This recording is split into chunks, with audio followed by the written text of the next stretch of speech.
Muito bem-vinda ao nosso canal, o canal do MML, que estamos desenvolvendo uma série poderosa que é sobre o campo de batalha da mente. E hoje nós estaremos dando início ao segundo episódio, que na verdade é o primeiro capítulo, porque o primeiro vídeo foi sobre a introdução. E hoje nós vamos falar efetivamente sobre o capítulo 1.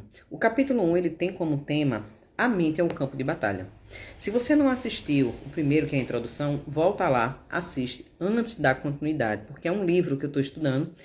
Estamos estudando esse livro aqui, ó, Campo de Batalha da Mente, que para minha vida foi de forma surreal, libertador, tudo que eu aprendi e continuo ainda lendo, colocando em prática sobre o que tem nesse livro aqui. Então hoje nós vamos entender que a nossa mente, de fato, é um campo de batalha e que existe toda uma estratégia por trás para que eu e você não possamos entender essa estratégia dessa batalha, achamos que ser coisas naturais ou focar no adversário que não é o adversário real. Então, o primeiro versículo que diz assim, ó, é o Efésios 6,12, que diz: porque a nossa luta não é contra sangue e carne, e sim contra os principados e potestades, contra os dominadores desse mundo tenebroso, contra as forças espirituais do mal nas regiões celestiais. Aqui, a palavra de Deus já nos garante que estamos lutando contra seres espirituais, não é contra o ser humano. Quando ele diz carne e sangue, não é contra o teu patrão, contra teu marido, pessoas que você conheça de carne e sangue, mas sim são espíritos dominadores do mundo tenebroso, que eles estão aí para roubar, matar e destruir. Mas se eu e você não tem conhecimento, nós não temos conhecimento, vamos acreditar que o nosso adversário é outro. Nessa passagem, vemos que estamos em uma guerra, certo? É fato. Precisamos ter um estudo cuidadoso desse versículo, porque ele mostra que essa guerra não é contra seres humanos, de fato, mas sim contra demônios. Nosso inimigo é Satanás. Ele tenta nos derrotar com estratégias e enganos, mediante a planos bem elaborados. Enganos bem astutos. Como é que esqueci o nome agora? Bem delicado, bem tramado mesmo, e que possamos nem entender que aquilo ali é uma trama, é algo que o inimigo tenha feito. O diabo ele é um mentiroso.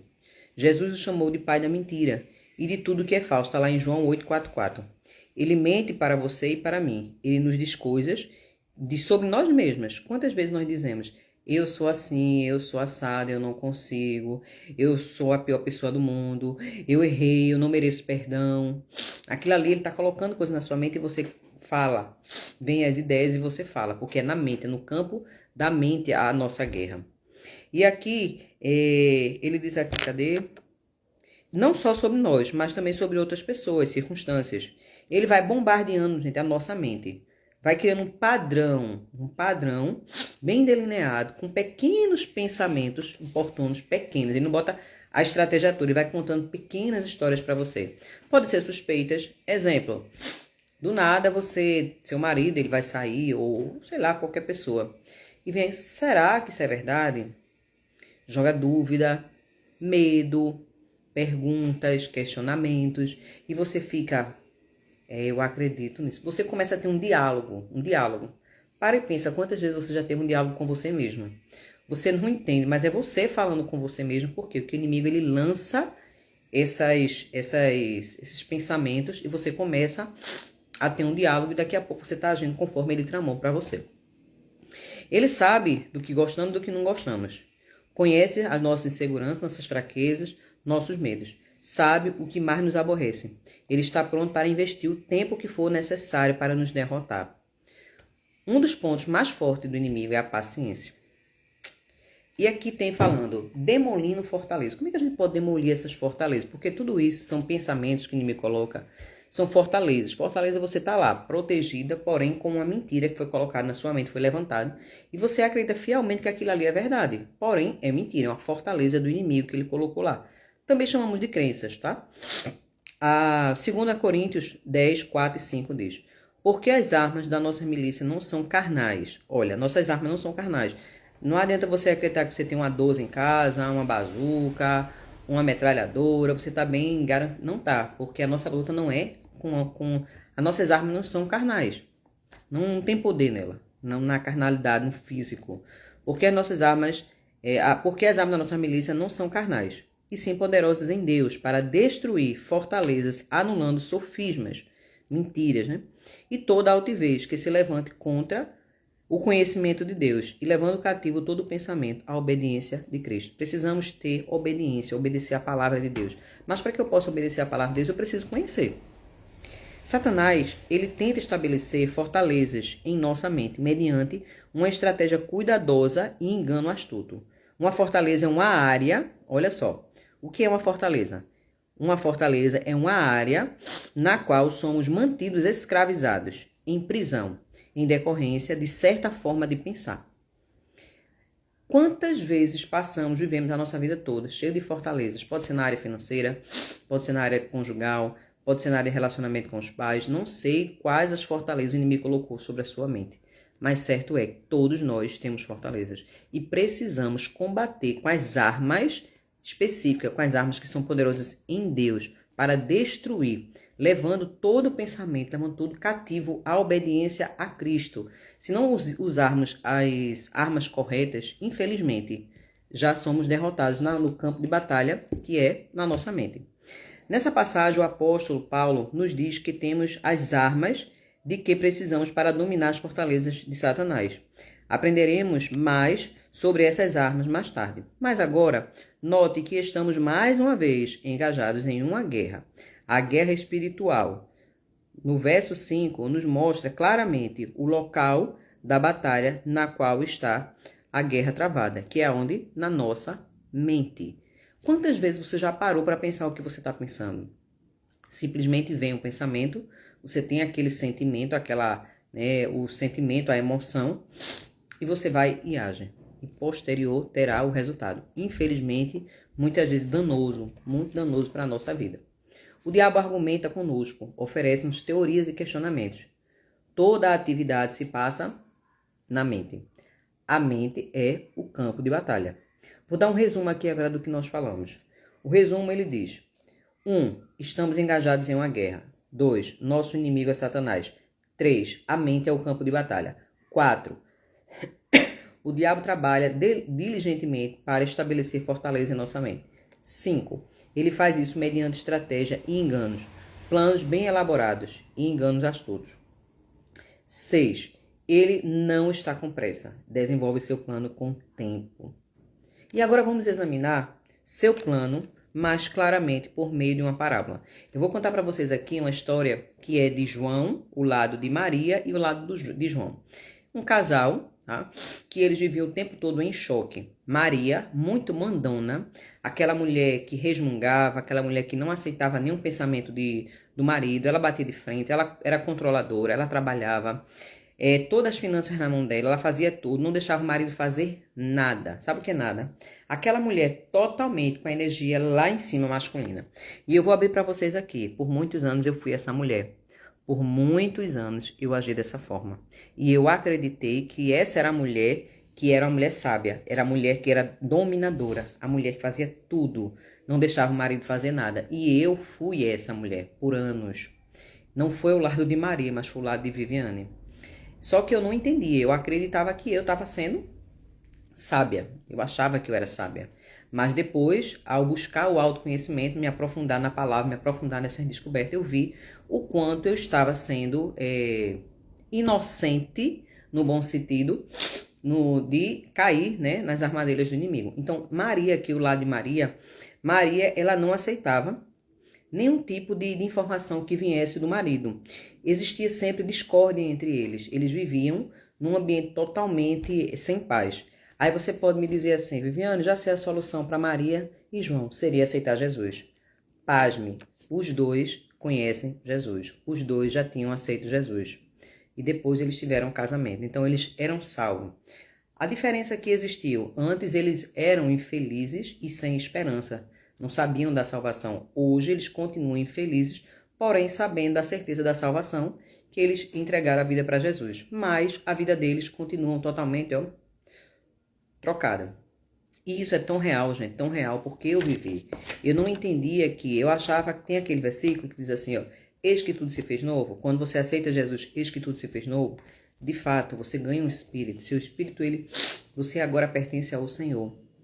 Mas a tua mente, ela não foi mudada. Você precisa transformar a sua mente. E essa transformação, eu vou falar mais aqui, é sobre a renovação da nossa mente. E renovar pelo quê? Só um minuto. Precisamos renovar a nossa mente pela palavra de Deus. Romanos 12, 2 é assim, ó. E não vos conformeis com este século, mas transformai-vos pela renovação da vossa mente, para que experimenteis qual seja a boa, agradável e perfeita vontade de Deus. Então, eu não posso me amoldar ao padrão do mundo. Qual o padrão do mundo? É isso, é essa guerra, é essas discordâncias entre casamento, essa informação que está sendo dada agora, que a mulher ela tem que ser super proativa demais, que ela tem que fazer tudo, não tem que dar espaço para o homem. Hoje está tão distorcido que a mulher não está dando nem para o espaço para o homem ser o conquistador da relação. Ela toma a frente, ela quer fazer tudo, e chega um momento que isso vai cansar, vai pesar. E com Maria não foi diferente. Maria, ao longo dos anos do casado, ela começou a questionar, né? E batia muito de frente, ela com João. Só que Maria, ela estava sendo vítima de uma estratégia de enganos. Porque Maria, ela teve uma infância muito perturbada. Maria, ela foi criada por um pai que era abusivo.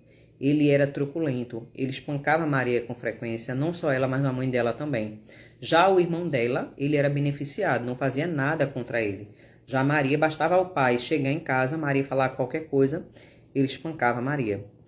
Então, Maria, ela, por mais que ela fosse salva, ela não estava tendo sabedoria de controlar os pensamentos dela. Por quê? Eu acabei de falar para vocês que ela teve uma infância totalmente disfuncional.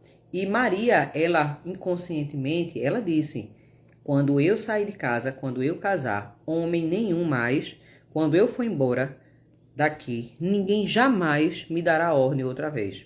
Ela colocou isso para ela como sendo uma verdade. Então veja um engano, a estratégia que o inimigo armou para ela, que ela não seria uma mulher submissa, ela não seria uma mulher calma, ela não seria uma mulher que ela confiaria no homem, ela não aceitaria uma opinião do homem, ela seria aquela mulher mandona, ela seria, é como se ela tivesse aquela criança se defendendo.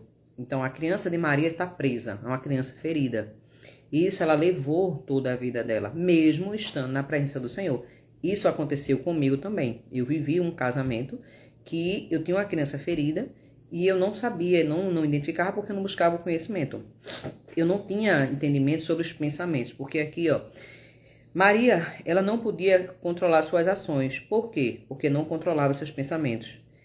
Ela não controla seus pensamentos porque eles são fortalezas que o inimigo colocou bem cedo em sua mente.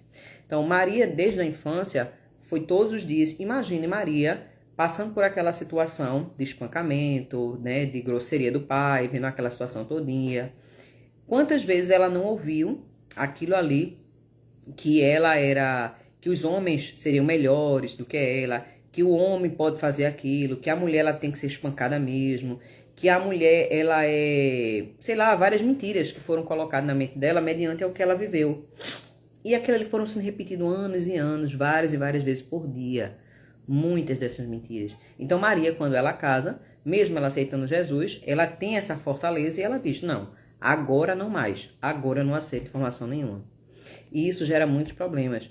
João, em partida, João também tem as fortalezas dele. O lado de João é que João, ele simplesmente, ele foi o contrário de Maria. Ele foi invalidado pela mãe. Ele tinha uma mãe mandona, uma mãe que sempre dizia que era desastrado, que não conseguia fazer nada que preste. E por algumas vezes ele até tentou argumentar com a mãe, mas como a mãe era muito mandona, ele fazia o quê? Ele não conseguia. Então na mente dele ficou: não adianta eu querer falar algo, porque eu sempre vou perder. Não adianta, então eu vou me calar e ficar na minha. Então Maria chegou a um momento que ela fazia tanto e João não fazia nada. Mas Maria queria que João fizesse. E João queria fazer. Só que olha as verdades que foram colocadas, que na verdade não foram verdades, foram as mentiras que o inimigo colocou. Maria tinha que mandar, Maria não tinha que receber ordem, Maria que tinha que enfrentar tudo, e João, que ele era invalidado. Nada vai dar certo, você não consegue, fica na sua, não adianta você brigar, porque você sempre vai perder.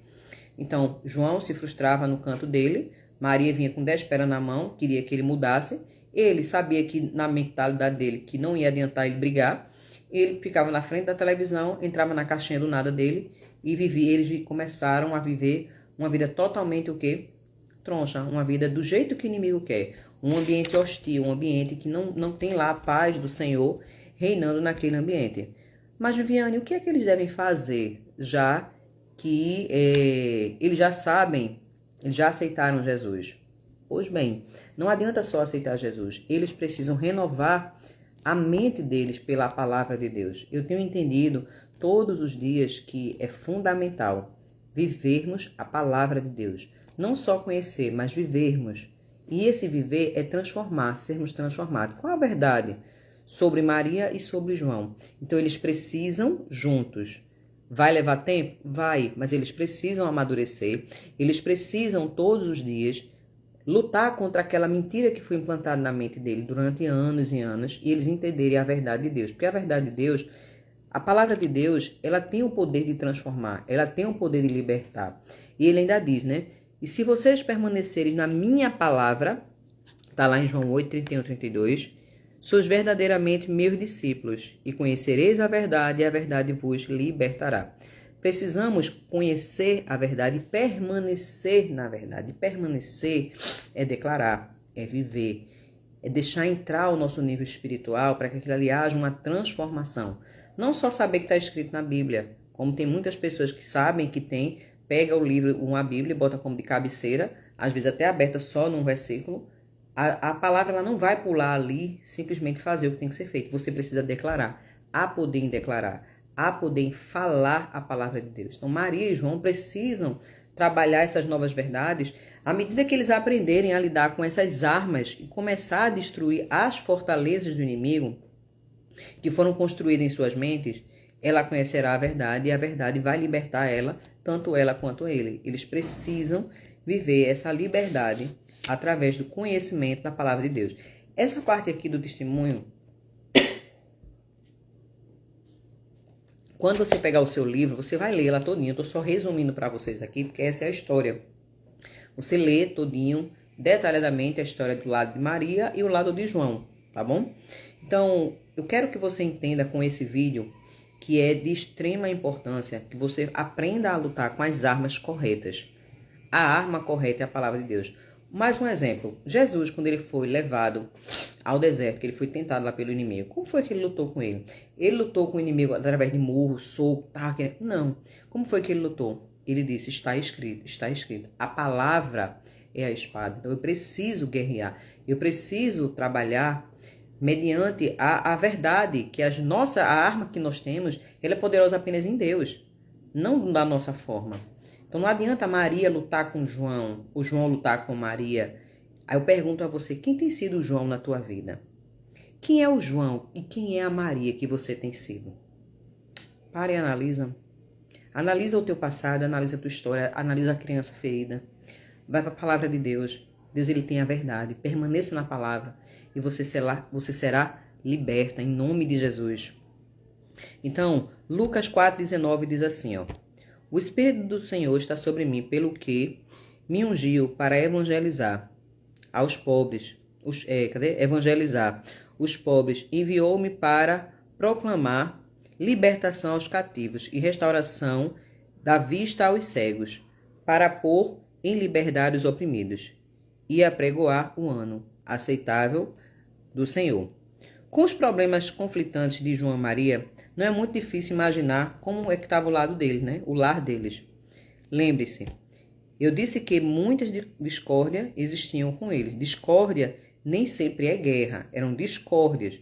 Muitas vezes, discórdias é uma propensão oculta de ira no lar, que todos sabem que está lá, mas ninguém trata dela. A atmosfera no lar é terrível e o diabo ama isso. Será que você tem vivido isso na sua casa, no seu lar? O que acontecerá a João e Maria, bem como a seus filhos? Eles conseguirão? Eles são cristãos. Seria uma vergonha ver o casamento fracassado e a família arruinada. Entretanto, isso é da conta deles. Está lá em João 8,32. Será a passagem bíblica chave na decisão deles. Se eles continuarem a estudar a palavra de Deus, conhecerão a verdade e, agindo na verdade, ela os tornará livre. Mas eles devem encarar a verdade sobre eles mesmos e sobre o passado deles, à medida que Deus a revela a eles. A verdade é sempre revelada por meio da palavra, mas, tristemente, as pessoas nem sempre a aceitam. É um penoso processo encarar nossas falhas e lidar com elas. De forma geral, as pessoas justificam o mau comportamento. Elas permitem que seu passado e o modo como elas foram criadas lhes afetem negativamente o resto da sua vida. Aqui é fundamental, eu entendi também quando eu passei por situações no meu passado que eu culpava muito o outro, culpava. Quando eu entendi uma palavra que se chama autorresponsabilidade, que Deus trouxe à minha mente através de Paulo Vieira, eu vi que tem culpado na sua vida, sim. Vão ter pessoas que foram culpadas de ter feito algo com você. Mas só você é responsável para mudar a tua história. Só você tem a responsabilidade de buscar a tua felicidade. Ninguém é responsável por isso. É a autorresponsabilidade, é você se autoavaliar. Você errou, você precisa agir com humildade, coragem, verdade. A sua parcela de culpa, a sua parcela do erro. Seja responsável. Mude o que você precisa mudar. A mudança começa dentro de você, é de dentro para fora. Nunca vai ser de fora para dentro, nunca vai ser em outras pessoas, em governo, o que quer que você aponte. Feito a história de Maria aqui. Maria teve um problema com o pai? Sim, fato, ela teve. Mas ela pode ressignificar isso, ela pode mudar. Como? Permanecendo conhecendo a palavra. E ela vai entender quem ela é, entender a identidade dela, entender que ela é livre, livre para viver uma nova história, entender quem é João. Mas muitas pessoas preferem viver no anonimato, no sentido de acreditar que não, isso não é comigo, não fui eu, a culpa não é minha, eu não vou pagar o preço pela mudança. E aí vive nesse círculo, nesse loop que a gente fala, de pensar da mesma forma, agir, falar, e vai ter sempre os mesmos resultados. Nosso passado pode explicar por que nós estamos sofrendo, mas não devemos usá-lo como desculpa para permanecermos escravos dele. Ninguém tem desculpa, porque Jesus está sempre pronto a cumprir sua promessa de libertar os cativos. Olha só, ele nos conduzirá à linha de chegada da vitória, em qualquer área que se estivermos prontos para caminhar toda a estrada com ele. E diz, é o versículo 1 Coríntios 10:13. Não vos sobreveio tentação que não fosse humana, mas Deus é fiel e não permitirá que sejais tentados além das vossas forças. Pelo contrário, juntamente com a tentação vos proverá livramento, de sorte a que possais suportar. Resumindo o versículo, você vai passar por tentações, mas Deus ele fala que ele não permitirá que venham tentações além do que você pode suportar. E com essas tentações ainda virá o escape. Deus ele é poderoso. Deus ele é fiel para nos mudar. Ele está o tempo todo querendo mudar a nossa vida. Então eu espero que com esse exemplo, com essa história, você possa entender que Satanás ele muda, né? Ele constrói fortalezas em nossa vida. Como ele trava a nossa guerra, ele trava uma guerra em nossa mente, que é o campo de batalha. Mas graças a Deus, nós temos armas para destruir as fortalezas.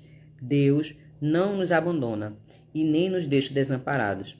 A primeira carta dos Coríntios 10:13 nos promete que Deus não permitirá que sejamos tentados além do que podemos suportar. Mas com cada tentação, ele também providenciará a saída do escape. Qualquer um de nós pode ser Maria ou João. Estou certa de que a maioria de nós, de alguma forma, se identifica com o cenário. Seus problemas são internos, em seus pensamentos e suas atitudes. Seu comportamento externo é apenas o resultado de sua vida interior. Satanás sabe bem, se ele puder controlar nosso pensamento, ele pode controlar nossas ações. Eu quero que de tudo que eu falei aqui, grava isso. Seu comportamento externo é apenas um resultado de sua vida interior. Satanás sabe bem que, se ele puder controlar nossos pensamentos, ele pode controlar as nossas ações. Você pode ter algumas importantes fortalezas em sua vida que precisam ser quebradas.